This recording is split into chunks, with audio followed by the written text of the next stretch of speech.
Hey, it's Dave Frederick, and for this week's Leaders Tip, I want to share with you what I consider one of the most important principles of ministry that I've learned over the last 30 years. Simply put, that's this. You teach what you know, but you reproduce who you are. Let me say it again. You teach what you know, but you reproduce who you are. You know, a few years ago, I was sitting in a conference, and I was listening to a guy who was teaching about the Father Heart of God. As I was listening to him, I realized, I could teach this better. I could communicate this better. If he would change this, point or say this a little bit differently or add this illustration, it would be so much more effective. And I sat there realizing I could probably teach this better.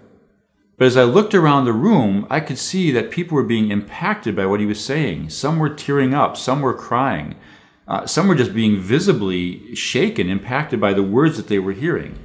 And I was aware that while I could probably teach it better, I was pretty sure I wouldn't have the kind of impact on their lives he was having. And that's because what he was sharing was in his life. Okay, he was passing on life. He was imparting something, not just passing on information. Now that's significant for a leader.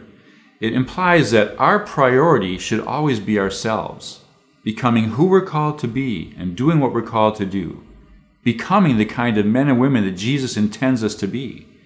Now, that means we need to put more of our time and energy on ourselves than we do on focusing on the people we're supposed to lead.